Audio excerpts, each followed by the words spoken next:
Hello friends, नमस्कार। मैं बिंदेश कुमार माली। दोस्तों, आज का जो विषय है वो हैबिस्कस गुड़हल के प्लांट के ऊपर है। आपने थंबनेल देखकर पता लग ही गया होगा कि आज का जो विषय है वो थंबनेल के ऊपर ही फोटो डाल रखी है। तो आज का विषय है गुड़हल के ऊपर लगने वाले रोग तथा इसके अंदर जो कलियाँ खिलकर गिर जाती हैं, तो इसके विषय के ऊपर हम आज विस्तार से बताएंगे। थोड़ा वीडियो हमारी लंबी हो सकती है दोस्तों, लेकिन इस वीडियो को अगर आप विधिपूर्वक देखते हैं या सुनते हैं तो आपको काफ़ी निजात मिलेगी। क्योंकि अभी अक्टूबर का मंथ ख़त्म हो गया, नवंबर का भी ख़त्म हो गया, कि दिसंबर लगने वाला है। तो इस बहुत बदलते हुई जो मौसम में क्या होता है कि हमारे हैबिस्कस गुड़हल के प्लांट में जो ख़ास तौर से इंग्लिश गुड़हल हैं, उनके पत्तियाँ पीली पड़ के गिरने लगती हैं, और ख़ास और उसके बाद इसकी कलियां भी गिरनी शुरू हो जाती हैं। तो देखिए, हमारे कुछ प्लांट के अंदर इस प्रकार से अटैक हो चुका है कि इसके अंदर काफ़ी कलियां अपने आप खिलकर गिर गिर रही हैं और इसके पत्ते पीले पड़ रहे हैं।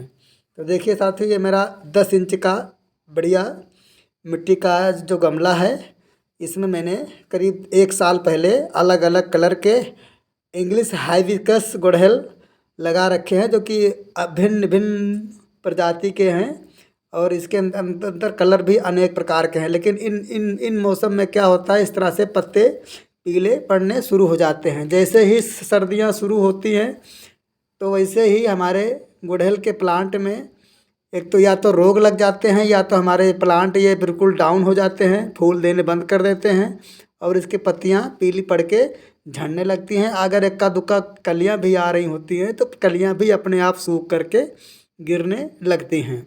तो इसका जो निदान है, आज हम उसी के विषय के ऊपर विस्तार से तो दोस्तों बात करेंगे। तो हमारे चैनल को, गार्डनिंग लाइफ को अगर आप पहली बार देख रहे हैं साथियों, तो आपसे रिक्वेस्ट है कि हमारे चैनल को सब्सक्राइब कर लें, साथ में बेल आइकन ज़रूर प्रेस करें, ताकि हम आपको नए नए पेड़ पौधे से अपडेट देता रहूं। क्योंकि मैं 22 साल पुराना हमारा एक्सपीरियंस है। तो आप हमारे वीडियो को देखते हैं तो आपको काफ़ी हद तक इस विषय के ऊपर आपको गार्डनिंग में काफ़ी राहत मिलेगी। सबसे पहले देखिए, इसको लगाने का जो ट्रीटमेंट होता है, ये आप इस प्लांट को साल के 12 महीना कभी भी लगा सकते हैं। उसके बाद लगाने के बाद आप अगर इसको मिट्टी अथवा सीमेंट के गमले में लगाते हैं तो बढ़िया इसका रिजल्ट आता है। प्लास्टिक के गमले में थोड़ा कम कामयाब होता है। तो इसको सबसे पहले हमें इस प्लांट को पूरी तरह से धूप में रखना होता है। धूप के रखने के बाद हमें इसको इस प्रकार से अच्छी तरह से गुड़ाई करना ज़रूरी होता है। क्योंकि अभी भी नवंबर का महीना ख़त्म हो रहा है, दिसंबर लगने वाला है। तो इन मौसम में क्या होता है, धूप कम लगती है और ओस ज़्यादा पड़ता है। तो हमारे हाइबिस्कस गुड़हल के प्लांट में जो है, इसकी मिट्टी सूख नहीं पाती है। तो इसको गुड़हल हो का प्लांट हो गया, मोगरा का प्लांट हो गया, ये हार्डी प्लांट होते हैं। इनको पूरी तरह से सनलाइट, धूप बहुत ज़्यादा पसंद होता है। तो आप इनको कोशिश करें कि पूरी तरह से इनको हम धूप में रखें।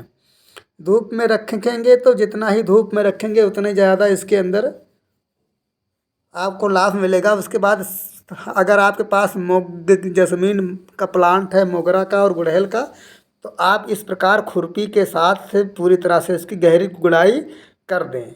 और पौधे लगाते टाइम इस चीज़ का ध्यान रखें कि हमें चिकनी मिट्टी बिल्कुल प्रयोग नहीं करना है। बिल्कुल दो रसी मिट्टी अथवा बिल्कुल भुरभुरी मिट्टी, और 50% खाद 50% मिट्टी वाली मिट्टी में मिलाकर, खाद और मिट्टी दोनों में ही इसको हमें गमले में लगाना चाहिए।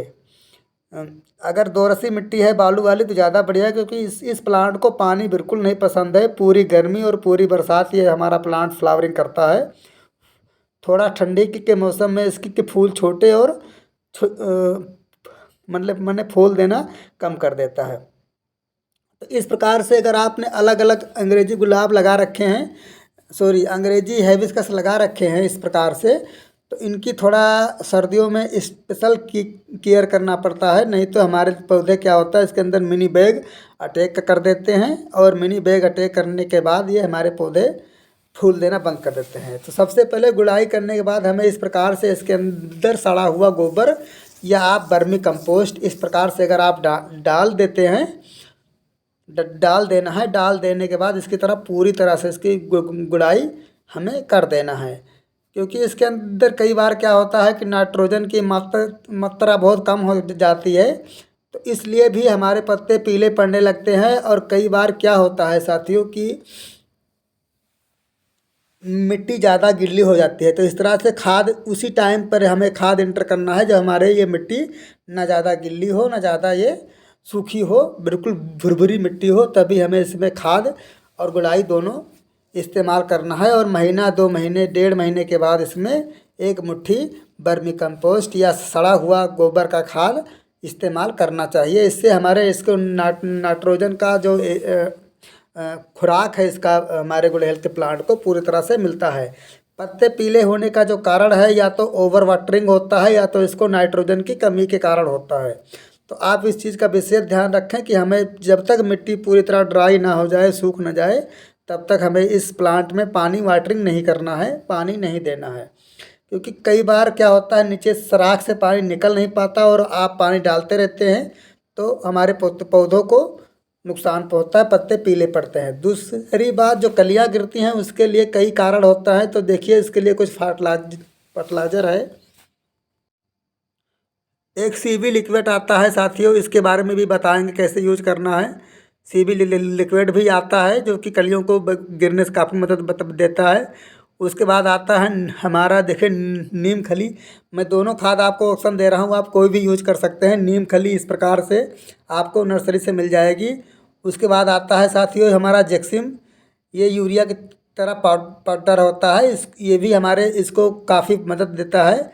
और ये आता है सीबी, ये भी एक खाद होती है। इन तीनों खाद को हम मिला कर के अगर गमले में यूज करते हैं, ये देखिए हमारा 3-4 गमले का जो खाद है ये पूरी तरह से हमने तैयार कर रखी है। इसको मिक्स करके एक एक मुट्ठी हमें, अगर हमें लगता है कि हमारे प्लांट में पत्ते पीले पड़ रहे हैं या पत्ते हाइबिस्कस गुड़हल के पत्ते मुड़ रहे हैं, सिकुड़ रहे हैं या इसके अंदर मरोड़े लग रहे हैं, तो इन खाद को आपस में मिला करके हमें डाल देना है। आप किसी भी नर्सरी अथवा किसी भी खाद और बीज की दुकान पर आपको आसानी से ये चीज़ मिल जाएगी। भाई इसको एक बार आप खरीद के ला के रख लें तो सालों साल ये चलते रहेंगे और इसका कोई साइड फाइड नुकसान नहीं है। तो आप इस प्रकार से इसके अंदर आपको लगता है कि हमारे प्लांट हाइबिस्कस गुड़हल के पौधे फूल देना बंद कर दिए हैं, ये फूल छोटे आ रहे हैं या हमारे पौधा ग्रो नहीं कर रहा है, तो हमें इस प्रकार से इन खाद को गमले में अपने इंटर करना है एक एक मुट्ठी के हिसाब से। तो अगर इस प्रकार से मुट्ठी से डालने के बाद या इसमें हमें वाटरिंग कर देना है। गुड़ाई करने से के बाद वाटरिंग करने के बाद हमें इसको छाया में नहीं रखना है, पूरी तरह फुल सनलाइट में रख देना है। कोई नुकसान नहीं करेगा। आप देखना पूरी तरह से आपको लाभ मिलेगा। उसके बाद साथियों सीबी लिक्विड का जो सिस्टम है, सीबी लिक्विड जो मैंने बता रहा हूँ, इसमें क्या होता है हमारे हाइबिस्कस प्लांट के अंदर जो होते हैं इसके कलियां गिरनी शुरू हो जाती हैं, पत्ते मरोड़े लगने लग जाते हैं, पत्ते सिकुड़ जाते हैं। तो सीबी लिक्विड आपको हर जगह आपको खाद और बीज की दुकान पर आसानी से मिल जाएगा। सीबी लिक्विड के नाम से दवाई आती है ये। तो इसको हमें 1 लीटर पानी में डाल के स्प्रे करना। देखिए इस तरह से कई बार हमारे पत्ते कमज़ोर हो जाते हैं, नसें दिखने लगती हैं और इसके अंदर फंगिसाइड अटैक कर जाती है। ठीक है, देखिए ये मेरा पहले एक प्लांट है जिसके अंदर को पूरी तरह से एक सफ़ेद रंग का फफूंदी सा, इसको फंगिसाइड या मनी बैग भी कहते हैं अलग अलग राज्य में। तो देखिए अगर ये आपके गुड़हल के प्लांट में लग चुका है तो कभी भी आपका गुड़हल का प्लांट फूल नहीं देगा, क्योंकि ये पूरे रस को चूस लेते हैं और वहीं से कलियां इसकी सूखनी शुरू हो जाती हैं। और ये लगता किस लिए है क्योंकि इसके अंदर चींटियां हो, जब गमले में चींटियां चढ़ने लगती हैं तो जहाँ जहाँ चींटियां जाएंगी अंडे लेकर पूरे प्लांट में ऑटोमेटिक फैल जाते हैं और पूरी तरह से हमारा प्लांट रोगग्रस्त हो जाता है। अगर इसका समय से इलाज नहीं करा गया तो ये पौधे आपको सुखा देता है। तो साथियों देखिए जो मैं आपको दिखा रहा हूँ इस प्रकार से रोगग्रस्त ये हमारा प्लांट है। तो इसके लिए नीम का ऑयल आता है, तो आपको भी नीम का ऑयल मिल जाएगा या आप नीम के पत्ते को भी उबाल करके उसमें हैंड वॉश या शैम्पू डाल करके भी आप इस यूज कर सकते हैं। तो देखिए, मैं तो मेरे पास गार्डनिंग ज़्यादा है तो पेड़ पौधे ज़्यादा हैं, तो मैं सीधा अपना नीम ऑयल ले आया हूँ। तो नीम ऑयल को थोड़ा सा एक 5 ml के मात्रा में इसको इस प्रकार से थोड़ा सा डालना है, ज़्यादा नहीं डालना है।